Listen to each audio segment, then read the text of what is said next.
नमस्कार, मैं उषिता बिहारी न्यूज में आपका स्वागत है। आज है 24 जनवरी, दिन शनिवार। खबरों की ओर बढ़ने से पहले एक नजर डालते हैं आज की सुर्खियों पर। बीपीएसएससी ने दरोगा मद्य निषेध भर्ती नोटिफिकेशन किया जारी। 27 जनवरी से आवेदन होंगे शुरू। चयन में परीक्षा और शारीरिक दक्षता होंगे शामिल। बिहार में छोटे बागवानी नर्सरी के लिए आवेदन की अंतिम तिथि 25 जनवरी। किसानों को मिलेगा 50% तक अनुदान। प्रति हेक्टेयर 10 लाख रुपए की मिलेगी सहायता। बिहार पुलिस ने शुरू की प्रीमियम लग्जरी कैरावेन बसें। 5 स्टार होटल जैसी मिलेगी सुविधा। ऑनलाइन और ऑफलाइन बुकिंग होगी संभव। बिहार में राष्ट्रीय राजमार्गों के रखरखाव को लेकर के मंत्रालय ने जारी किए सख्त निर्देश। मानसून में भी सभी एनएच का रखरखाव होगा अनिवार्य। डिफेक्ट लायबिलिटी पीरियड खत्म होते ही कार्रवाई होगी सुनिश्चित। समृद्धि यात्रा में उप मुख्यमंत्री विजय कुमार सिन्हा का ऐलान। बिहार में खनन माफिया का दौर हुआ खत्म। अब भू माफिया पर कसी जाएगी नकेल। 77वें गणतंत्र दिवस पर बिहार की झांकी में मखाना हुआ शामिल। लोकल से ग्लोबल की थाली में सुपर फूड की थीम होगी प्रस्तुत। प्रसंस्करण और महिला पुरुषों की भागीदारी को जीवंत रूप में दिखाया जाएगा। बिहार बॉर्डर चेकपोस्टों पर लगेगी एएनपीआर प्रणाली। बालू खनन और परिवहन पर होगी सख्त निगरानी। नंबर प्लेट स्कैन से ई चालान और परमिट की तुरंत होगी जांच। रायपुर में चौकों और छक्कों की बरसात। ईशान और सूर्य कुमार की तूफानी साझेदारी। भारत को 2-0 की बढ़त। चलिए एक नजर डालते हैं आज की 25 बड़ी खबरों की ओर। मद्य निषेध दरोगा भर्ती के लिए 27 जनवरी से शुरू होगा आवेदन। बिहार पुलिस में दरोगा बनने के इच्छुक युवाओं के लिए बड़ी खबर है। बिहार पुलिस अवर सेवा आयोग यानी कि बीपीएसएससी ने अवर निरीक्षक मद्य निषेध भर्ती 2026 का नोटिफिकेशन जारी कर दी है। विज्ञापन संख्या 3/2026 के तहत कुल 78 पदों पर भर्ती होगी। ऑनलाइन आवेदन 27 जनवरी से 27 फरवरी 2026 तक bpssc.bihar.gov.in पर किए जा सकेंगे। आवेदन शुल्क सभी वर्गों के लिए 100 रुपए तय है। वहीं उम्मीदवार का 1 अगस्त 2025 तक स्नातक होना अनिवार्य है। आयु सीमा पुरुषों के लिए 20 से 37 वर्ष और महिलाओं के लिए 30 से 40 वर्ष से आरक्षित वर्गों को छूट मिलेगी। चयन प्रक्रिया में प्रारंभिक और मुख्य परीक्षा, शारीरिक दक्षता परीक्षा और डॉक्यूमेंट वेरिफिकेशन शामिल है। पुरुषों को 1.6 किलोमीटर दौड़ 6.5 मिनट में और महिलाओं को 1 किलोमीटर दौड़ 6 मिनट में पूरी करनी होगी। अगर आप भी बीपीएसएससी की तैयारी कर रहे हैं तो लिखपर ऐप आपके लिए लेकर के आया है प्री मॉक पेपर और प्रीवियस ईयर क्वेश्चन पेपर। तो आज ही लिखपर ऐप को गूगल प्ले स्टोर या फिर iOS ऐप स्टोर से प्राप्त करें। बिहार बना आयुष्मान भारत डिजिटल मिशन में देश का नंबर 1 राज्य। बिहार को राष्ट्रीय स्तर पर सभी सरकारी स्वास्थ्य संस्थानों में आयुष्मान भारत डिजिटल मिशन के सफल कार्यान्वयन के लिए प्रथम स्थान मिला है। मुख्यमंत्री डिजिटल स्वास्थ्य योजना के तहत नवंबर 2023 में शुरू की गई सभी के लिए बिहार स्वास्थ्य अनुप्रयोग दूरदर्शी योजना अब राज्य के 594 सरकारी स्वास्थ्य संस्थानों में लागू है। इससे कागज रहित स्वास्थ्य प्रणाली स्थापित हुई है। स्कैन एंड शेयर में 5.21 करोड़ टोकन सृजित किए गए हैं और 6.80 करोड़ आभा पहचान पत्र बनाए गए। बिहार ने इलेक्ट्रॉनिक हेल्थ रिकॉर्ड में देश में चौथा स्थान और डिजिटल स्वास्थ्य प्रोत्साहन राशि में सर्वाधिक दावा हासिल किया। बिहार बॉर्डर चेक पोस्टों पर लगेगी एएनपीआर प्रणाली। बिहार में अवैध बालू खनन और परिवहन पर रोक के लिए खान और भूतत्व विभाग टेक्निक आधारित सख्त कदम उठा रहा। राज्य की सीमाओं पर प्रमुख बॉर्डर चेक पोस्टों पर ऑटोमेटिक नंबर प्लेट रिकॉग्निशन यानी कि एएनपीआर प्रणाली लगाई जाएगी।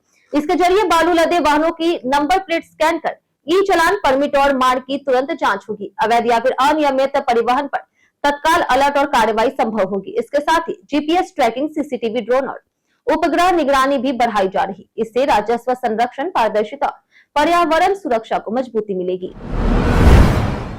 छोटे बागवानी नर्सरी के लिए आवेदन की अंतिम तिथि 25 जनवरी। बिहार सरकार मुख्यमंत्री नीतीश कुमार के नेतृत्व में एकीकृत बागवानी विकास मिशन के तहत छोटी नर्सरी स्थापित करने के लिए किसानों को प्रोत्साहित कर रही। इस योजना के तहत किसानों को नर्सरी स्थापना पर 50% तक अनुदान मिलेगा, यानी कि प्रति हेक्टेयर 20 लाख रुपए की इकाई लागत में 10 लाख रुपए सहायता दी जाएगी। इसका उद्देश्य बागवानी क्षेत्र को मजबूत करना, किसानों की आय बढ़ाना और उनकी समृद्धि सुनिश्चित करना है। इच्छुक किसान 25 जनवरी 2026 तक ऑनलाइन horticulture.bihar.gov.in पर आवेदन कर सकते हैं या फिर क्यूआर कोड स्कैन कर आवेदन कर सकते हैं। बिहारी बर्थडे स्पेशल में आज बात होगी कर्पूरी ठाकुर की। कर्पूरी ठाकुर बिहार के प्रसिद्ध समाजवादी नेता और मुख्यमंत्री रहे, जिन्हें जननायक के नाम से भी जाना जाता है। वे बिहार के पहले गैर कांग्रेसी मुख्यमंत्री थे और सामाजिक न्याय, पिछड़ों और वंचित वर्गों के सशक्तिकरण के लिए पहचाने जाते हैं। स्वतंत्रता आंदोलन में भाग लेने के कारण उन्हें जेल भी जाना पड़ा। वहीं उन्होंने सरकारी नौकरियों में पिछड़ा, अति पिछड़ा, महिलाओं और आर्थिक रूप से कमजोर वर्गों के लिए आरक्षण मॉडल लागू किया। वे हिंदी के प्रबल समर्थक रहे। 26 जनवरी 2024 को उन्हें मरणोपरांत भारत रत्न से सम्मानित किया गया। लालू प्रसाद यादव, रामविलास पासवान और नीतीश कुमार जैसे नेता उन्हें अपना मार्गदर्शक मानते हैं। उनकी विरासत आज भी बिहार की राजनीति में प्रभावशाली है। बिहार जल्द बनेगा पूर्वी भारत का सबसे बड़ा लॉजिस्टिक हब। बिहार और पूर्वी भारत का प्रमुख लॉजिस्टिक हब बनने जा रहा। गंगा, गंडक, कोसी और सोन नदियों के किनारे इंडस्ट्रियल क्लस्टर और IWT टर्मिनल विकसित किए जाएंगे, जिससे बालू, सीमेंट और स्टोन चिप्स जैसी भारी सामग्री का रास्ता तेजी ढुलाई संभव होगी। सोनपुर में मल्टी मॉडल टर्मिनल और लॉजिस्टिक पार्क का निर्माण हो रहा। पटना में वाटर मेट्रो और क्रूज टर्मिनल विकसित किए जा रहे हैं। वहीं बक्सर, भागलपुर और दरभंगा में नौवहन प्रशिक्षण संस्थान खुलेंगे। राज्य में बिहार मैरीटाइम बोर्ड का गठन होगा और सभी परियोजनाएं PPP मॉडल पर संचालित होगी। खनन माफियों के बाद अब भू माफियों पर होगी कड़ी कार्रवाई।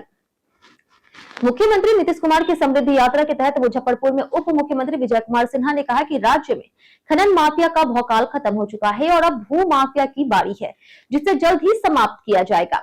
उन्होंने बताया कि सुशासन के कारण बिहार जंगल राज से बाहर आया और शिक्षा, स्वास्थ्य, परिवहन समेत सभी क्षेत्रों में व्यापक विकास हुआ। राजस्व और भूमि विवाद में सुधार के प्रयास जारी हैं। विजय सिन्हा ने यह भी कहा कि मुख्यमंत्री की दूरदर्शी सोच से बिहार तेजी से विकास पथ पर अग्रसर है और अगले 5 वर्षों में और समृद्धि आई। बिहार में आज से 4 दिन बंद रहेंगे बैंक। बिहार में बैंक ग्राहकों के लिए जरूरी सूचना है कि राज्य में आज से लेकर के 27 जनवरी तक लगातार 4 दिनों तक सभी बैंक बंद रहेंगे। इस दौरान सरकारी और निजी दोनों बैंक शाखाओं में कोई कामकाज नहीं होगा। आज यानी कि शनिवार और 25 जनवरी को रविवार के कारण साप्ताहिक अवकाश रहेगा, जबकि 26 जनवरी को गणतंत्र दिवस पर राष्ट्रीय अवकाश होगा। इसके बाद 27 जनवरी को बैंक कर्मचारियों को देशव्यापी हड़ताल के चलते बैंक बंद रहेंगे।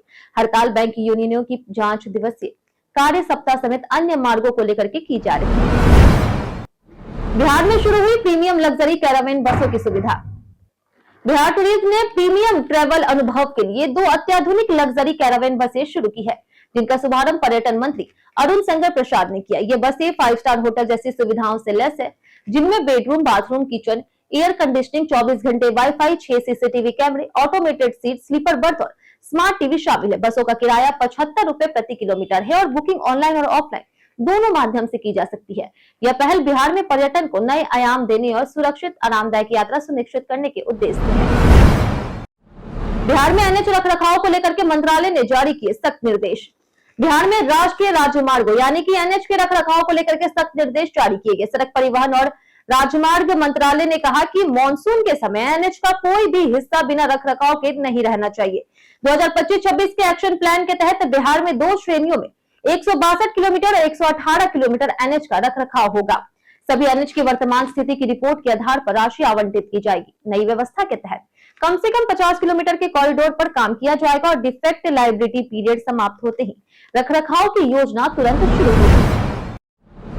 आज वैशाली पहुंचेगी सीएम नीतीश कुमार की समृद्धि यात्रा। आज वैशाली जिले में मुख्यमंत्री नीतीश कुमार की समृद्धि यात्रा आयोजित हो रही। जंदाहा प्रखंड के बसंतपुर पंचायत स्थित पानापुर बटेश्वरनाथ धाम क्षेत्र को विकास के नए रंग से सजाया गया। मुख्यमंत्री के आगमन को लेकर के जिला प्रशासन युद्ध स्तर पर तैयारियों को अंतिम रूप दे रहा है। सुरक्षा, साफ सफाई और कार्यक्रम व्यवस्थाओं को लेकर के सभी अधिकारी सक्रिय हैं। इस यात्रा का उद्देश्य स्थानीय विकास और जनता से संवाद करना है। परीक्षा संचालन सुचारू रखने के लिए विशेष जारी किए गए निर्देश। बिहार में इंटरमीडिएट वार्षिक परीक्षा 2026 2 फरवरी से 13 फरवरी तक निर्धारित परीक्षा केंद्रों पर आयोजित होगी। हर केंद्र को गोपनीय परीक्षा सामग्री जैसे कि डाटा युक्त उत्तर पुस्तिका, OMR उत्तर पत्रक, उपस्थिति पत्रक A और B, अनुपस्थिति पत्रक आदि विशेष पैकिंग के साथ जिला शिक्षा अधिकारी कार्यालय से प्राप्त होगी। अतिरिक्त डाटा रहित सामग्री भी स्टॉक में रखी जाएगी। केंद्र अधीक्षकों को अनिवार्य रूप से सामग्री का मिलान करना होगा और किसी कमी या फिर समस्या होने पर तुरंत जिलाधिकारी या फिर परीक्षा नियंत्रकों को सूचित करना होगा। सभी सामग्री वितरण और मिलान सुनिश्चित कर परीक्षा संचालन सुचारू होगा। Amazon प्राइम पर रिलीज होगी मनोज बाजपेयी की फिल्म जुगनुमा द फेबल। बिहार के सुपरस्टार मनोज बाजपेयी की फिल्म जुगनुमा द फेबल अब OTT प्लेटफॉर्म Amazon पर उपलब्ध है। 2024 में रिलीज हुई यह फिल्म सस्पेंस और ड्रामा से भरपूर है। हिमालय की खूबसूरत वादियों में सेट इस कहानी में मनोज देव का नाम के बाद इस फिल्म में मनोज देव नाम के बाग मालिक की भूमिका में है, जिनके बड़े फलों के बाग में आग लग जाती है। जैसे जैसे रहस्य गहराता है, जादुई तत्व कहानी को और रोचक बनाते हैं। मनोज की दमदार एक्टिंग और दीपक डोबरियाल, प्रियंका बोस सहित अन्य कलाकारों का प्रदर्शन फिल्म को मजेदार बनाता है। सस्पेंस और पारिवारिक ड्रामा का भरपूर आनंद। बिहार एएनएम रिजल्ट 2026 हुआ जारी। राज्य स्वास्थ्य समिति बिहार ने बिहार एएनएम रिजल्ट 2026 जारी कर दी है। यह रिजल्ट shs.bihar.gov.in पर पीडीएफ फॉर्मेट में उपलब्ध है, जिसमें चयनित अभ्यर्थियों के रोल नंबर शामिल है। यह भर्ती 5006 एएनएम पदों के लिए की जा रही। रिजल्ट के साथ श्रेणीवार कट ऑफ अंक भी जारी किए गए। कट ऑफ से अधिक अंक पाने वाले उम्मीदवारों को अगले चरण के लिए शॉर्टलिस्ट किया गया। डॉक्यूमेंट वेरिफिकेशन 27 जनवरी से 3 फरवरी 2026 तक पटना स्थित SIHFW शेखपुरा में होगा। वहीं उम्मीदवारों को समय पर सभी जरूरी दस्तावेजों के साथ उपस्थित होने की सलाह दी गई। बिहार सरकार ने उर्वरक के साथ अन्य उत्पाद बिक्री पर लगाई सख्त रोक। बिहार सरकार ने उर्वरक के साथ जबरन अन्य उत्पाद बेचने पर सख्त कार्रवाई का आदेश जारी किया है।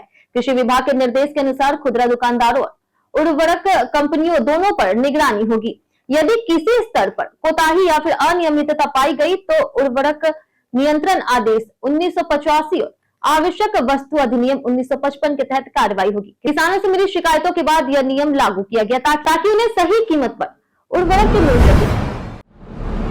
77वें गणतंत्र दिवस पर बिहार का मखाना झांकी में होगी शामिल। दिल्ली में 77वें गणतंत्र दिवस पर बिहार की झांकी मखाना लोकल से ग्लोबल की थाली में सुपर फूड की थीम पर प्रस्तुत होगी। झांकी में मिथिलांचल के तालाबों से वैश्विक पहचान तक मखाना की पूरी यात्रा दिखाई जाएगी, जिसमें पारंपरिक खेती, प्रसंस्करण, भुनाई, फोड़ाई और पैकेजिंग शामिल है।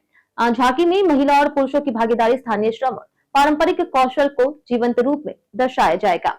मिट्टी के चूल्हे, लोहे की कढ़ाई और लकड़ी के मूसल का दृश्य बिहार के मखाना को केवल कृषि उत्पाद नहीं बल्कि विरासत, उद्यमिता और वैश्विक पहचान का प्रतीक बताता है। डोडा सड़क हादसे में बिहार के जवान हरिराम कुंवर हुए शहीद। जम्मू कश्मीर के डोडा जिले में भदरवा चंबा सड़क पर खनी टॉप के पास बुलेट प्रूफ कैप्सर गाड़ी 200 फीट खाई में गिर गई, जिसमें 10 जवान शहीद हो गए और 11 घायल हो गए। गाड़ी में कुल 21 जवान सवार थे। हादसा ड्राइवर के नियंत्रण खोने से हुआ। वहीं घायलों को तुरंत एयरलिफ्ट कर अस्पताल में भर्ती कराया गया। मृतकों में बिहार के भोजपुर जिले के हरिराम कुंवर भी शामिल है। 38 वर्षीय हरिराम कुंवर बड़हरा प्रखंड के नतमलपुर गांव के निवासी थे और उनके 2 बेटे हैं। शहीद जवान का अंतिम संस्कार उनके गांव में सैनिक सम्मान के साथ किया जाएगा। बिहार में फाइलेरिया उन्मूलन के लिए 11 फरवरी को लगेगा मेगा अभियान। बिहार को फाइलेरिया मुक्त बनाने के लिए स्वास्थ्य विभाग ने 10 से 27 फरवरी तक सर्वजन दवा सेवन अभियान शुरू किया है। इसमें 11 फरवरी को मेगा अभियान के तहत लगभग 1.5 करोड़ लोगों को दवा खिलाई जाएगी। स्वास्थ्य मंत्री मंगल पांडे ने 90% से अधिक लोगों को स्वास्थ्य कर्मियों की निगरानी में दवा लेने की अपील की। 4 लाख फ्रंटलाइन वर्कर्स और 40,000 से अधिक बूथ सक्रिय रहेंगे। आशा कार्यकर्ता घर घर जाकर के दवा खिलाएगी। आंगनबाड़ी केंद्रों पर मेगा कैंप होंगे। वहीं रैपिड रिस्पांस टीम किसी भी आपात स्थिति के लिए तैयार है। जानिए आज कैसा रहेगा बिहार के मौसम का मिजाज। बिहार में मौसम फिलहाल शुष्क बना हुआ है और अगले 7 दिनों तक इसके शुष्क रहने की संभावना है। राज्य में अधिकतम तापमान 24 डिग्री से 28 डिग्री सेल्सियस के बीच दर्ज किया गया, जबकि न्यूनतम तापमान 7 से 13 डिग्री सेल्सियस के दायरे में रहा। कई शहरों में ठंड का असर सुबह और रात के समय महसूस किया जा रहा, खास करके राजगीर, शेखपुरा, भागलपुर और नालंदा जैसे इलाकों में। अगले 5 दिनों तक प्रदेश के अधिकांश हिस्सों में अधिकतम और न्यूनतम तापमान में किसी बड़े बदलाव की संभावना नहीं है। कोहरे के कारण कुछ स्थानों पर दृश्यता कम हो सकती है। किशनगंज पुलिस ने 5 फर्जी लॉटरी तस्करों को किया गिरफ्तार।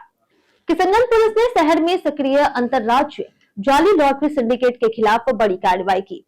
कसेरा पट्टी रोड में छापेमारी के दौरान मास्टरमाइंड मोहम्मद नसीम समेत 5 लोगों को गिरफ्तार किया गया। मौके से 16 लाख रुपए मूल्य की 2,61,500 जाली लॉटरी कूपन, 23,894 रुपए नगद, 4 मोबाइल फोन और 38 डायरियां जब्त की गई। गिरोह बिहार और पश्चिम बंगाल में फर्जी लॉटरी बेचता था। गिरफ्तार आरोपियों में मोहम्मद नसीम, मोहम्मद साकिर आलम, अली खान, सूरज कुमार गौर और कृष्णा महतो शामिल है। पुलिस अधीक्षक ने अवैध लॉटरी पर सख्त कार्रवाई जारी रहने का संकल्प जताया है। विपिन सौरभ के शतक से बिहार ने बनाई 522 रन की बढ़त। रणजी ट्रॉफी 2025-26 के प्लेट ग्रुप फाइनल में बिहार ने दूसरे दिन अपनी पहली पारी में 522 रन बना करके मणिपुर के सामने बड़ी बढ़त हासिल कर ली है। विपिन सौरभ ने 143 रन की शतक जैसी पारी खेली, जबकि सूरज कश्यप नाबाद 83 रन पर थे। पहले दिन कप्तान शकीबुल गनी ने 108 रन बनाए थे। मणिपुर की टीम अपनी पहली पारी में 3 विकेट के नुकसान पर 129 रन ही बना सकी और 393 रन पीछे है। वहीं बिहार के गेंदबाजों ने भी मणिपुर की शुरुआत को नियंत्रित किया। टीम तीसरे दिन जीत की ओर बढ़ रही है। घने कोहरे में सड़क सुरक्षा का सहारा बन रहा रेडियम टेप। सर्दियों में घना कोहरा बिहार की सड़कों पर हादसों का बड़ा कारण बन रहा। कम दृश्यता के चलते वाहन चालकों को आगे का रास्ता दिखाई नहीं देता, जिससे दुर्घटनाओं का खतरा बढ़ जाता है। ऐसी स्थिति में रेडियम या फिर रिफ्लेक्टिव टेप एक प्रभावी समाधान साबित हो रहा। NHAI टोल प्लाजा, राष्ट्रीय राजमार्गों, बैरिकेड्स, डिवाइडर और भारी वाहनों पर टेप लगाया जा रहा। सड़क सुरक्षा माह के तहत जिला प्रशासन भी कमर्शियल वाहनों पर इसे अनिवार्य कर जांच कर रही। वहीं कोहरे में रिफ्लेक्टिव टेप वाहन चालकों को समय रहते सतर्क कर हादसे कम करने की मदद करता है। रायपुर के शहीद वीर नारायण सिंह स्टेडियम में शुक्रवार को ओस के बीच चौको छक्कों की बारिश हुई। दर्शकों को पैसा वसूल हाई स्कोरिंग मैच देखने को मिला। भारतीय सलामी जोड़ी के फेल होने के बाद ईशान किशन और कप्तान सूर्य कुमार यादव की आतिशी पारी की बदौलत भारत ने दूसरे T20 में न्यूजीलैंड को 7 विकेट से मात देकर के 5 मैचों की सीरीज में 2-0 की बढ़त बना ली। 209 का रन टारगेट मिला था। भारतीय कप्तान सूर्य कुमार यादव ने टॉस जीत करके गेंदबाजी करने का फैसला लिया। न्यूजीलैंड के बल्लेबाजों ने आक्रामक अंदाज में खेलते हुए भारत के सामने 209 रन का विशाल लक्ष्य रखा। न्यूजीलैंड की टीम ने 6 विकेट खोर करके 208 रन बनाए। कप्तान और सचिन रविंद्र से शानदार पारी खेल करके टीम को संभाला। यह मैच भारतीय धरती पर खेला गया 100वां T20 इंटरनेशनल मुकाबला रहा। कई कारणों से दर्ज है भारत के इतिहास में आज की तारीख। 1826 में ज्ञानेंद्र मोहन टैगोर का जन्म हुआ, जो प्रथम भारतीय बैरिस्टर बने। 1877 में पुलिन बिहारी दास का जन्म हुआ। वहीं 1924 में कर्पूरी ठाकुर का जन्म हुआ, जो स्वतंत्रता सेनानी और बिहार के पूर्व मुख्यमंत्री रहे। 1945 में फिल्म निर्माता निर्देशक सुभाष घई का जन्म हुआ। 1950 में जन गण मन को राष्ट्रीय गान के रूप में स्वीकार किया गया और डॉक्टर राजेंद्र प्रसाद भारत के प्रथम राष्ट्रपति बने। 1958 में साहित्यकार चंद्रबली पांडे, 1986 में भौतिक वैज्ञानिक होमी भाभा और 2011 में शास्त्रीय गायक भीमसेन जोशी का निधन हुआ। 24 जनवरी को राष्ट्रीय बालिका दिवस मनाया जाता है। पीएम मोदी ने अटल पेंशन योजना 2030 तक जारी करने की घोषणा की। अटल पेंशन योजना में बड़ा बदलाव आया है। प्रधानमंत्री नरेंद्र मोदी ने वसंत पंचमी के मौके पर सोशल मीडिया एक्स पर पोस्ट कर जानकारी दी है कि केंद्र सरकार ने इसे वित्त वर्ष 2030 से 31 तक जारी रखने की मंजूरी दे दी है। यह योजना असंगठित क्षेत्र के श्रमिकों और निम्न आय वर्ग के लोगों को 60 वर्ष की उम्र के बाद 1000 से 5000 रुपए तक का मासिक पेंशन देने का भरोसा देती है। योजना में योगदान व्यक्ति की उम्र पेंशन राशि पर निर्भर करता है। मृत्यु के बाद भी परिवार को सुरक्षा मिलेगी। सरकार पेंशन की गारंटी देती है। हम प्रतिदिन आपसे 5 ऐसे जरूरी सवाल और उसके जवाब बताएंगे, जो कि बीपीएससी, बिहार पुलिस दरोगा समेत SSC जैसे अन्य प्रतियोगी परीक्षाओं में काम आएंगे। सवाल इतिहास, बिहार स्पेशल, विज्ञान, करंट अफेयर्स और भूगोल से रहेंगे। पूछे गए 5 सवाल में आपने कितना सही जवाब दिया, ये हमें कमेंट करके जरूर बताएं। तो हमारा पहला सवाल है, रेशम उत्पादन में रोजगार प्रदान करने के लिए कौन सी योजना शुरू की गई थी? ऑप्शन ए, एकीकृत ग्रामीण विकास कार्यक्रम। ऑप्शन बी, संपूर्ण ग्रामीण रोजगार योजना। ऑप्शन सी, जवाहर रोजगार योजना। या फिर ऑप्शन डी, मुख्यमंत्री तसल विकास योजना। इसका सही उत्तर है ऑप्शन डी, मुख्यमंत्री तसल विकास योजना। हमारा दूसरा सवाल है कि अपने सपने शोध कार्य किस कवि से संबंधित है? Option A, Ramdhari Singh Dinkar. Option B, Ramesh Chandra Jha. Option C, Nagarjun. या फिर ऑप्शन डी, विद्यापति। इसका सही जवाब है ऑप्शन बी, रमेश चंद्र झा। हमारा तीसरा सवाल है कि बिहार राज्य सड़क परिवहन निगम की स्थापना किस वर्ष हुई थी? Option A, 1969। Option B, 1960। Option C, 1959। या फिर ऑप्शन डी, 1950। इसका सही जवाब है ऑप्शन सी, 1959। हमारा चौथा सवाल है कि दरभंगा राज के विरुद्ध मधुबनी के किसानों के आंदोलन का नेता कौन था? Option A, Ram Manohar Lohia. Option B, Swami Ramanand. Option C, Swami Sahajanand. Option D, Swami Vidyanand.